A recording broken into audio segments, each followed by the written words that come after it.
Good morning, everyone. Today we are going to start the new topic, suspension bridge with three-hinged stiffening girder.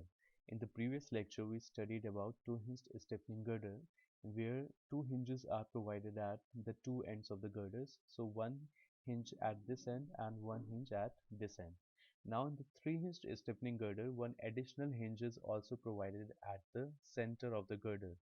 Now in the two-hinged stiffening girder, we used to make one assumption that whatever is the load acting on the girder, it will be ultimately transferred to the cable as a UDL.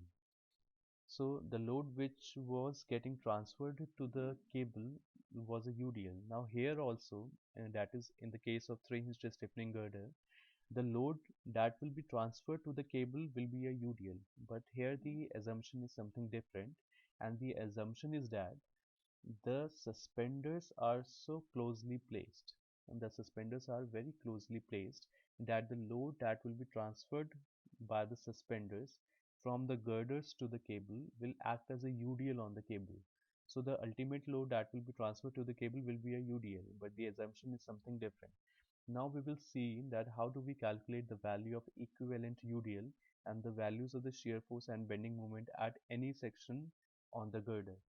So if you if you see this diagram,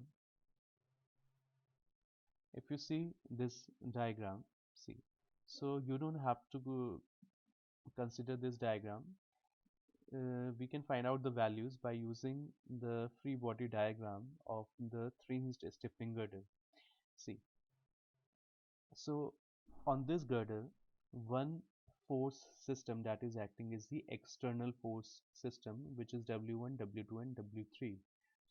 Now these forces are acting in the downward direction. Therefore, the reactions that will be produced due to W1, W2, W3 will be in the upward direction. Those reactions I have not shown here, but those reactions due to the external load will act in the upward direction. Now, on this girder, if you see, one more load, that is equivalent UDL, is acting in the upward direction. So, the reactions that will be produced due to this WE will act in the downward direction. Therefore, R and RB will be equal to WEL by 2. Now we know that whenever UDL acts on the whole span of a simply supported beam, the reactions are WEL by 2. So now we will see that how do we calculate the bending moment and the shear force at any section on the girder. So let us move on to the next part. See, if you see here, this here will be a tower, and here also there will be a tower, and at the junction of the tower and the cable, where the cables are supported on the towers, two reactions will be produced, one vertical reaction and one horizontal thrust. So these reactions we can find out by a simple formula, which we already discussed in two-hinged stiffening girder. So now let's find out the equation of the shear force and bending moment at this section. So let us move on to the next page. See, if you see this girder, we have this three-hinged girder. So two hinges are provided at the two ends of the girder and one hinge is provided at the center of the girder. On this girder, there are two force systems which are acting.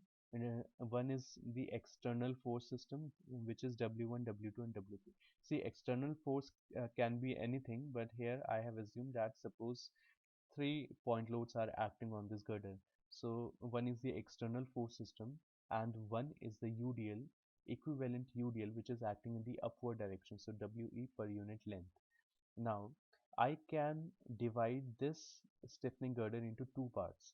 So one girder which is subjected to only the external forces and one girder which is subjected to only the equivalent UDL. Okay. Now, see the first part in which only the external forces are acting. And now these external forces are acting in the downward direction, therefore the reactions will be acting in the upward direction. So suppose the reactions due to these external forces are RA and RB. Now, if you see the second part, in this part an upward UDL is acting on this girder. Therefore, the reactions that will be produced at the supports will act in the downward direction. So the reactions will be WEL by 2 and WEL by 2. So the first part is the girder subjected to external loads only, and the second part is the girder subjected to WE only. Now suppose we want to find out the shear force at this section, which is at a distance of x from this left support. See, now if I find out the shear force at this section in part 1, and if I find out the value of shear force at this section in part 2, and if I do the summation of both the shear force, I will get the total shear force at this section. Therefore, shear force at any section in the girder V will be equal to shear force in 1 plus shear force in 2. Now, see, now if you see one part, the first part is the girder subjected to external loads only.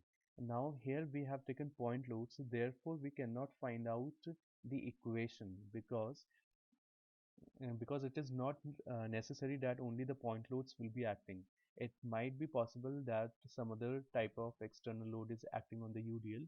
So suppose the the value of the shear force at this section due to the external loads is Vx. We are not going to find the equation because some other load might also be acting on the girder. In this case, we have taken W1, W2 and W3. So suppose the shear force in part 1 due to the external loads at the section is suppose Vx. Now if you see the second part will going to be same in all the girders irrespective of the external load acting on the girder. So we can now find out the equation of the shear force at this section. See, if you see this part, now you have to find out the equation of shear force at this section. So either you can do the summation of forces on the left part of the section, or you can do the summation of forces on the right part of the section. So what I'm going to do is I'm going to take the left part of the section. See, so the sign conventions which will be followed will be something like this. So this kind of shear force we will take as positive. So this is a left shear force, this is a right shear force, and this kind of shear force we are going to take as negative. So this is the left and this is the right. Now we have taken the left portion. See, on the left portion of the section there are two forces, one is WEL by 2 and one is your UDL. So first let's see WEL by 2. So WEL by 2 is acting in the downward direction. Now if the left force is downward, the shear force we have to take is in minus. So minus WEL by 2. Now the second force is WE. Now this is the load, this is UDL, so we will have to convert it into force. So UDL can be converted into force by multiplying it with the span, that is X. Now it is acting in the upward direction, so if the left force is upward, the shear force is positive. So therefore plus WE into X is the force. So this is the total shear force at any section in the girder. Shear force in 1 plus shear force in 2. So we have got this equation. Suppose in this equation is equation number 1. See, now we know, uh, see, now we know the equation of small y, that is the equation of a parabola. See, we know that whenever a UDL acts on the cable, the shape of the cable is a parabola. So therefore we can use the equation of a parabola, which is 4hx upon L square into L minus x. From this equation, if I differentiate this equation, I will get dy by dx. And if you remember, dy by dx is also slope, which is also equal to tan theta. So I can write dy by dx equal to tan theta. Now this will be equal to 4h upon L square into L minus 2x. The differentiation of this thing is 4h by L square into L minus 2x. So suppose this is equation number 2. Now we know that the value of capital H is WEL square by 8h. We already studied it in the previous lectures. So multiply these two equations, we will get H tan theta. C. The multiplication of left part equal to multiplication of right part. So H tan theta equal to, if you multiply this part, you will get something like this. So this term can be rearranged and written as like this. If you take minus sign common, so it can be written like this. It means minus of WEL by 2 plus WE into X. This will be equal to minus of H tan theta. So if, see, now put the value of this term from equation number 4 in equation number 1. So this term can be replaced by minus h tan theta. Therefore, equation 1 will become total shear force at any section in the girder equal to Vx minus h tan theta, where Vx is the shear force at a section, due to the external loads. So Vx is the shear force at a section due to the external loads minus h tan theta. So from this formula we can find out the value of shear force at any section. Now let us find out the value of bending moment at any section in the girder.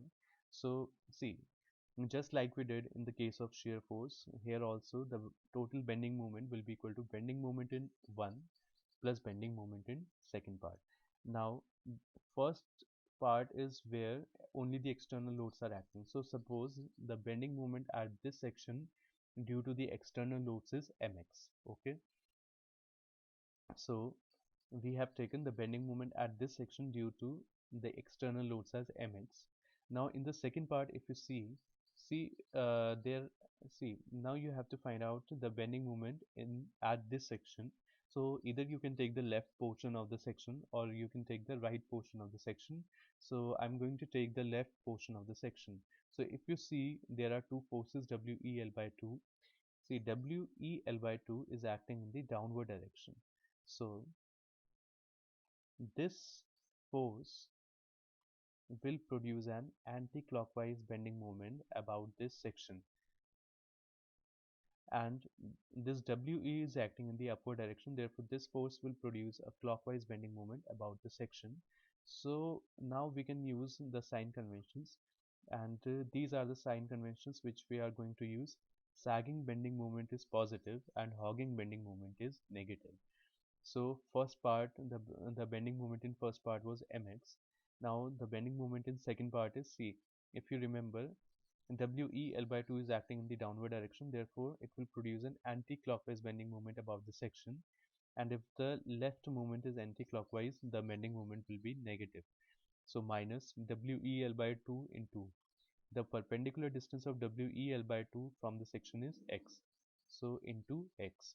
Now if you see the next force, that was UDL, and it is acting in the upward direction, therefore it will produce a clockwise bending moment about the section.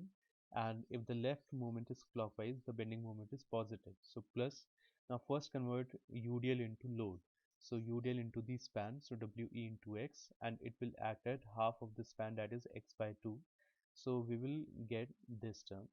Now just take WEx by 2 common, so you will get L minus x, minus also common, so you will get this term. So now take it as equation number 5.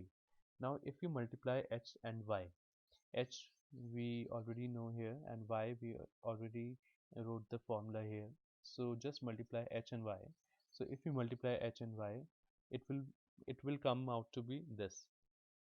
So we can put the value of this term from equation number 6 to equation number 5, and the value is h into y. So the value of the bending moment, equation of the bending moment at any section on the girder will become mx minus hy. So the shear force is equal to Vx minus h tan theta, and the bending moment is equal to mx minus hy. Mx is the bending moment at the section due to the external loads only external loads. So from these formulae, we can find out the value of the shear force and the bending moment at any section on the three-hinged stiffening girder. Now, see, now if I use this formula m equal to mx minus hy, I can find out the bending moment at C. So the bending moment at C will be equal to mc. mc is the bending moment at C due to the external loads minus hy. But we know that at C point there is a hinge, so therefore the bending moment, the total bending moment will be 0. So therefore capital M will be equal to 0. So if I put capital M here, capital M equal to 0, I will get 0 equal to mc minus hy. From this equation I can find out the value of capital H which will come out to be mc this divided by y. Now suppose this equation is 7. Also we know that capital H, that is horizontal thrust, is equal to WEL square by H. Therefore we can keep these two terms equal. From these two terms I can find out the value of the equivalent UDL by this formula, that is 8 mc upon L square y.